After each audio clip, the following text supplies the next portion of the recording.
सारा कुछ करने के बाद एक तरफ आपका ट्रेडिशनल बिजनेस है, एक तरफ आपने एक बिजनेस को क्रिएट किया है, फार्मिंग को। तो ये दोनों के कॉम्बिनेशन से आपको फार्मिंग का शौक भी है, आप ऊपर बकरी पाले हुए, नीचे गाय है, भैंस है, तो एक शौक भी आपका दिख रहा है। तो क्या लगता है कि ये सर्वाइवल है, फ्रूटफुल है, ग्रोथेबल है?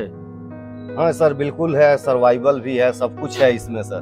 हम अभी यूपी के देवरिया जनपद में हैं, देवरिया जनपद के रुद्रपुर में है। इस जगह का नाम सुनकर कुछ इस तरह से बोलने का मन कर रहा है, रुद्रपुर सुन करके थोड़ा सा ये होता है। बकरी पालन, गॉड फार्मिंग में सफल होना हर कोई चाहते हैं और हर कोई चाहते हैं इसे अपने इनकम का जरिया बनाने के लिए। अभी हम जहाँ पर आए हुए हैं, यहाँ पे एक ट्रेडिशनल बिजनेस के साथ साथ बकरी पालन की शुरुआत इन्होंने किया है 1.5 साल पहले। और आज इनकी क्या स्थिति है, क्या इनका अनुभव कहता है, क्या बकरी पालन शुरू करना चाहिए लोगों को, करना चाहिए तो किस नस्ल की बकरियों के साथ करना चाहिए, क्या करना चाहिए, क्या नहीं करना चाहिए, सारी जानकारी हम लेंगे रुद्रपुर के विश्वकर्मा जी से। क्या नाम है सर आपका? अजित। अब थोड़ा अपना परिचय दीजिए पहले। सर, हमारा नाम हुआ अजित कुमार विश्वकर्मा और हम यूपी के देवरिया जिला में रुद्रपुर हमारा तहसील है। रुद्रपुर के हम निवासी हैं सर, और ये हमारा जो है प्रॉपर टाउन में है। प्रॉपर टाउन में? हाँ, यहाँ पे दिख रहा है, सड़क सामने है, मेन रोड सामने है, और जैसा वहाँ पे गैंट्री लगा हुआ है, देखिए रुद्रपुर देवरिया में आपकी सुखद यात्रा की ये कोई मंगल कामना करता है, ये कुछ इस तरह से देखिए वहाँ पे गैंट्री लगा हुआ है। तो ये मेन मार्केट में फार्म इस तरह का बहुत कम देखने को मिलता है। फार्म मतलब थोड़ा सा साइड, लेकिन यहाँ पे है। आगे में इनका लकड़ियों का, ट्रेडिशनल लकड़ियों का ये बिजनेस करते हैं, फर्नीचर बनाते हैं और लोगों के आराम की वस्तुओं का निर्माण करते हैं, क्योंकि ये विश्वकर्मा है, हाथ में इनके गुण दिया भगवान ने।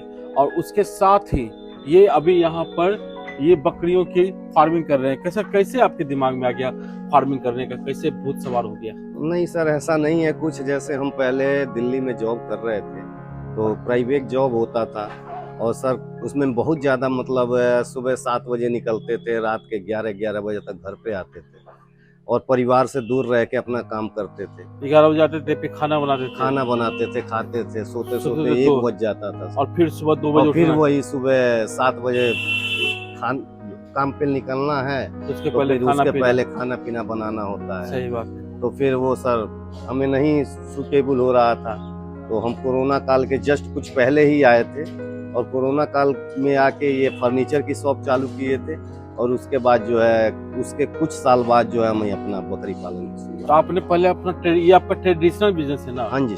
तो ये जो ट्रेडिशनल बिजनेस, इससे आप संतुष्ट नहीं थे? नहीं सर, ऐसा नहीं है। जैसे कुछ एक्स्ट्रा करने का मन था, तो फिर ये उसे पार्ट टाइम, मतलब पार्ट टाइम क्या कहेंगे सर, इसमें तो फुल टाइम ही होता है। पहले जब लोग करने के पहले लोग सोचते हैं कि ये पार्ट टाइम बिजनेस होगा, लेकिन जब उस बिजनेस को कर लेते हैं, जब उन्हें पता लगता है कि नहीं, ये बकरी पालन जो है पार्ट टाइम बिजनेस नहीं है, इसमें पूरा टाइम देना ही होता है। तो कितने बकरी से आपने शुरुआत की थी? जगह क्या था? क्या यही जगह था या कुछ और था? नहीं सर, इसके पहले जो है, जैसे ये हमारा जो फार्म बना हुआ है, ये 8 फुट हाइट पे बना हुआ है। ठीक है। उसके पहले जो है, जब हम बकरी पालन की शुरुआत किए थे, तो हम नीचे जो है अपने, ऐसा फार्म नहीं बना हुआ था, तो नीचे जो है 12 बाई 30 में अपना बकरी पालन की शुरुआत की। 12 बाई 30 में 360 स्क्वायर फीट में आपने शुरू किया बकरी पालन। और ये पूरा एरिया कितना है? पूरा एरिया है लगभग 4000 स्क्वायर फीट, यानी 3 कट्ठा। तो 4000 स्क्वायर फीट में आप ये एरिया में आपने 360 स्क्वायर फीट में पहले ट्रायल बेसिस में शुरू किया? हाँ जी। लगा कुछ 6-5 था मन में? हाँ जी सर, पहले यही था कि पता नहीं चला पाएंगे, नहीं चला पाएंगे। तो फिर जो है 360 स्क्वायर फीट में हमने बहुत कम खर्च में मतलब बना के अपना चालू किया। अच्छा, टेम्पोररी चालू कर दिए। और कितना बकरी लाए? 7 बकरी और 1 ब्रीडर। तो उससे क्या लगा, कितने दिन वो उसी स्थिति में काम किया आपने? सर उसी स्थिति में लगभग हमने 8-9 महीने काम किए। 8-9 महीने। और 8-9 महीने में सर जो है उनके मेमने आने चालू हो गए थे, मतलब मेमने आने लगे थे, और इक्का दुक्का बकरियों मदर गोट को हम खरीद के भी ला रहे थे, बहा भी रहे थे उसमें। तो हमें लगा कि नहीं, कुछ ऐसा किया जाए, कि जैसे लकड़ी के व्यवसाय के साथ साथ हमारा ये बिजनेस भी चले, तो हम उसको थोड़ा सुटेबल करने का सोचे। तो सुटेबल करने का फिर हमने लकड़ी के फट्टे से सब कुछ जो है बना डाला पूरा इसमें बनाए डाले। कौन सा लकड़ी यूज किया आपने? सर ये यूकेलिप्टस है, जिसे हमारे यहाँ लिप्टस कहते हैं। अच्छा, तो ये मजबूत होता है। कुछ लोग तो कटहल में बनाते हैं ना, कटहल सर जो होता है मतलब ये पानी से सहता तो नहीं है, लेकिन बहुत हल्की लकड़ी है। हल्की होती है, तो मतलब ये ज्यादा बेस्ट है। हाँ जी सर, हमारे समझ में ये ज्यादा बेस्ट आया। तो लकड़ी का दुकान करने के साथ साथ मतलब उसका कुछ बेनिफिट हुआ हमें, लेबर कॉस्ट में कुछ कटिंग हुई, लेकिन यही कि दूसरा बनाएगा सर तो इसमें थोड़ा ज्यादा कॉस्ट लगेगा। तो 9 महीने ऐसा को बनवाना चाहेगा तो आप बना देंगे? सर बना तो देंगे, लेकिन अब यही है कि ज्यादा दूर कहेंगे तो नहीं जाके बना पाएंगे, आसपास में कोई कहे तो बना देंगे। तो ये 9 महीने का अनुभव आपको फिर ये 4 लाख रुपया इन्वेस्ट करने पे मजबूर कर दिया? हाँ जी सर। 9 महीना का लगा कि नहीं अब प्रॉफिट हो सकता है। हाँ जी सर। तो बकरी पालन में प्रॉफिट हो सकता है कि नहीं, यहाँ से इनकी अब शुरुआत हो गई है। इनको लगा 9 महीना इन्होंने किया, 7 बकरी एक साथ 7+1 पे, और इनको लगा कि नहीं आमदनी हो सकता है, इन्होंने 4 लाख रुपया और लगा दिया। और व्यवस्थित ढंग से कई बार यहाँ पे देखिए पूरा 12 बनाया है इन्होंने, 1 2 3 4 5 ब्रीडर एकदम लास्ट में 6 7 8 इधर 9 10 11 इस तरह का 12 इनका बना हुआ है। एक तरफ है एक तरफ नहीं है, इसके पीछे क्या है?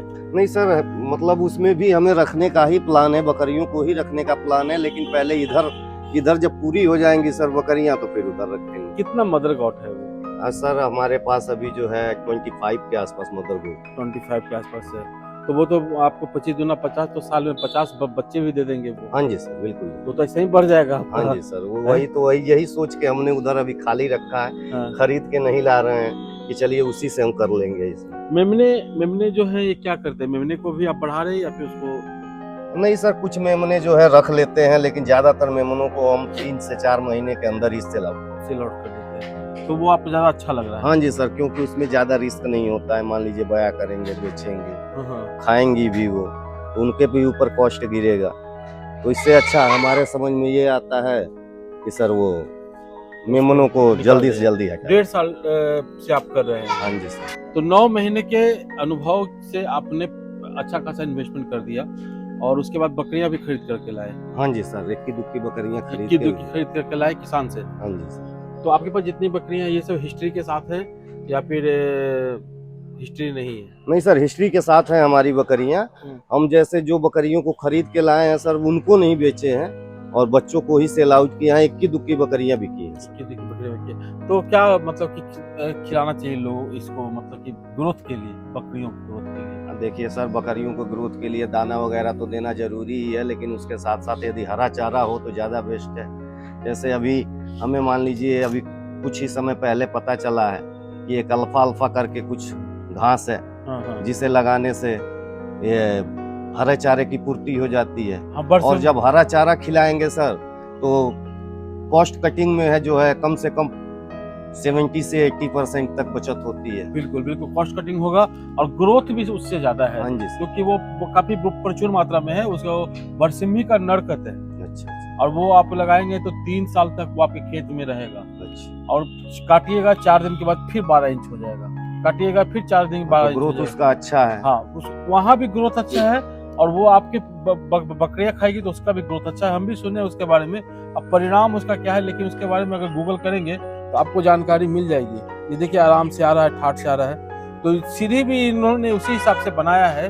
तो आपका क्या अनुभव करता है? लोगों को, नए लोगों को क्या कहते हैं आप, फार्मिंग में आना चाहिए कि नहीं आना चाहिए? सर देखिए, नए लोगों को भी फार्मिंग में जरूर आना चाहिए सर। जिनको करने का मन है वो आए, और सबसे बड़ी बात सर, यदि खुद यदि कर पाए तो आए। जैसे लेबर के भरोसे बिल्कुल यदि रहेंगे सर तो नहीं हो पाएगा। आपको खुद इसमें लगना पड़ेगा, लगना ही होगा, जब ही हो पाएगा। और सर मेरे हिसाब से प्रशिक्षण लेके करें तो ज्यादा बेस्ट। प्रशिक्षण लेके आपने लिया है? हाँ जी सर, हमने भी लिया है। मतलब कि शुरू करने के पहले या बाद में? नहीं सर, शुरू करने के बाद लिया था हमने प्रशिक्षण, कुछ गंवाने के बाद प्रशिक्षण। अच्छा, गंवाया भी आपने? हाँ जी। कितना गंवाया? सर शुरू में जो है कुछ मेमनों की मोटिलिटी ज्यादा हो गई थी। अच्छा। उसके बाद प्रशिक्षण लिया, जब से कुछ कंट्रोल ज्यादा मतलब कंट्रोल कंट्रोल हो गया। तो अब ये सब के लिए बाजार आपको जाना पड़ता है अगर सेल आउट करना होता है तो, या नहीं फिर सर, हमारे यहाँ से आके ले जाते हैं लोग, वहीं जाने की जरूरत। कौन कौन नस्ल है आपके पास अभी? सर हमारे यहाँ सिरोही, बर्बरी और ये अपना देसी जो ब्लैक बंगाल है, और एक अपने शौक के लिए एक बीटल रखा है। और ब्रीडर कौन सा है? बीटल और सिरोही का मिक्स ब्रीडर है। हाँ। और एक ब्रीडर जो है मेरा ये अजमेरी सिरोही का है। तो आप क्रॉस ब्रीड पे काम कर रहे हैं? हाँ जी। हाँ? हाँ जी। तो उससे लग रहा है ग्रोथ में अंतर पड़ रहा है? हाँ जी सर, देसी बकरियों का देखिए, ये देसी बकरी का बच्चा है ये। अच्छा।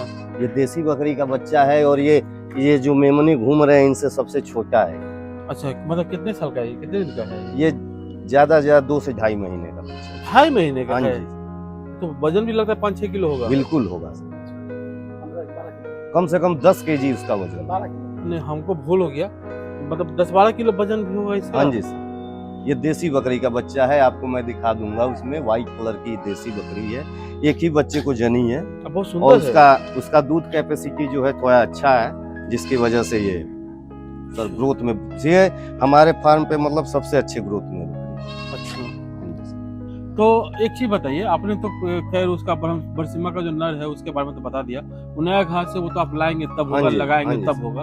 अभी आप पिछले 1.5 साल से कर रहे हैं, तो किस चीज पे ज्यादा फोकस है? स्टॉल फीड पे, हरा चारा पे, या कुछ और पे? नहीं सर, हमारी बकरियां टोटली स्टॉल फीड पे हैं, इससे नीचे भी नहीं जाती हैं। ये जो हमारा 8 फीट हाइट पे है, इससे नीचे भी नहीं बकरियां जाती हैं। और हम जो है इनको खिलाने के लिए अभी कम से कम 13-14 कट्ठे में जो है ये नेपियर ग्रास लगाए हुए हैं। और ज़्यादातर शाम को थोड़ा कम देते हैं नेपियर ग्रास, क्योंकि उतनी प्रचुर मात्रा में, क्योंकि मेरे पास गाय भैंस भी है, जिसकी वजह से बिल्कुल प्रचुर मात्रा में हरा चारा नहीं हो पाता है। हाँ। तो इसकी वजह से शाम को जो है थोड़ा ये भूसा वगैरह और दाना वगैरह दे देते हैं, और सुबह में 80% कम से कम वो नेपियर ग्रास होती है, और उसके बाद गेहूं का भूसा होता है, उसमें थोड़ा सा दाना मिक्स करके बकरियों को खिलाया जाता है। सर एक चीज बताइए, बकरियों की बारी की शुरुआत, दिन की शुरुआत, हाँ जी सर। दिनचर्या एक तरह से हाँ कहिए, जी। वो क्या है, रहता है आप लोग के? क्योंकि हम लोग बिहार के जो व्यूअर हैं वो जानना चाहते हैं कि यूपी वाले आखिर अपनी बकरियों को क्या खिलाते हैं। देखिए सर, बिहार यूपी हो या बिहार, सर बकरी पालन जब आप कर रहे हैं तो सबसे पहले जब आदमी सुबह उठता है तो सबसे पहले इनकी साफ सफाई, जैसे ये मान लीजिए है अपना, इसमें से मेगनी जो कुछ बच जाता है, मेगनी सारी मेगनी नहीं गिरती है, तो कुछ उनको झाड़ू लगा के नीचे गिरा दिया जाता है। उसके बाद जो इनके खाने की व्यवस्था की जाती है, जैसे हरा चारा हम शाम को लाए, उसको छटाई करा के रख दिए, और रखने के बाद सुबह में जो है हरा चारा और 80% हरा चारा और सूखा भूसा मिला के इनको, और साथ में मिनरल मिक्सचर यदि है तो दे दिया, नहीं है तो नहीं भी दिया, और थोड़ा बहुत दाना मिला के इनको दे दिया जाता है। ये खा लेती हैं। उसके बाद 10 से 11 बजे के बाद हम इसको पानी पिलाते हैं, और 3 बजे के पहले पानी पिला के हटा लेते हैं। 3 बजे के बाद इनको पानी नहीं दिया जाता है। उसके बाद 3 बजे के बाद इनको फिर वो क्या कहते हैं, गेहूं का भूसा दाना वगैरह मिला के फिर इनको खाना दे दिया जाता है रात का? हाँ जी सर, यही दिनचर्या? हाँ जी। अच्छा, हो गया। और ये जो सफाई, इन्फेक्शन वगैरह से बचाने के लिए क्या करते हैं? सर इन्फेक्शन वगैरह से बचाने के लिए जैसे हफ्ते में 1-2 दिन जो है इसमें चूने पाउडर का छिड़काव कर देते हैं, और समय समय से जैसे 1-2 महीने पे ये अपना ये कीड़े मारने की जो दवा आती है उनका स्प्रे वगैरह कर देते हैं, जिससे जूची चैन आ रहे हैं, यही करते हैं। तो मतलब ये सारा कुछ करने के बाद एक तरफ आपका ट्रेडिशनल बिजनेस है, एक तरफ आपने एक बिजनेस को क्रिएट किया है, फार्मिंग को, तो ये दोनों के कॉम्बिनेशन से आपको फार्मिंग का शौक भी है, आप ऊपर बकरी पाले हुए, नीचे गाय है, भैंस है, तो एक शौक भी आपका दिख रहा है। तो क्या लगता है कि ये सर्वाइवल है, फ्रूटफुल है, ग्रोथेबल है? हाँ सर बिल्कुल है, सर्वाइवल भी है, सब कुछ है इसमें सर। देखिए हम अपनी दुकान पे रहते ही हैं, और रहने के साथ साथ देखिए जैसे हम दोनों पहले जो है मैं कहीं और नौकरी कर रहा था, अब जो है मैं 2 लोगों को अपने पास रखा हूँ। बहुत बड़ी बात 2 लोग जो है हमारे यहाँ रोजगार में है। ये एक लोग बकरी का देख लेते हैं और एक लोग गाय भैंस का देख लेते हैं, और हम जो है पूरे दिन उसमें लगे रहते हैं, और जैसे जो जरूरत होती है हमारी तो हम इसमें भी अपना देख लेते हैं। चलिए, काफी अच्छी जानकारी आपने हमें दी है, हमारे दर्शकों को दी है, और जो भी किसान बंधु ये देख रहे हैं, मुझे लगता है कि वो आपकी बातों से प्रभावित होंगे और आपकी बातों को अमल में लाएंगे, और हो सकता है कि अमल में लाने के बाद वो उसका अनुकरण भी करें। अनुकरण अमल एक ही होता है। तो आपने हमें समय दिया, उसके लिए आपका बहुत बहुत आभार, बहुत बहुत धन्यवाद, बहुत बहुत धन्यवाद। धन्यवाद सर। तो दोस्तों, अगर आप बकरी पालन करना हाँ। चाहते हैं, गॉड फार्मिंग करना चाहते हैं, तो उसके ग्रोथ के बारे में, बोनो तब उसमें वीडियो होने वाले ग्रोथ के बारे में हमने इस वीडियो में पूरा बता बनता दिया। रखा विभाग में। उम्मीद है आपको ये वीडियो अच्छा लगा होगा। अच्छा लगा हो तो लाइक कीजिए, शेयर कीजिए, सब्सक्राइब कीजिए हमारे चैनल को। हम फिर मिलेंगे किसी और नए अपडेट के साथ। तो इन द सेन का प्यारा नमस्कार। जय भारत, जय बिहार, जय यूपी, जय हिंद।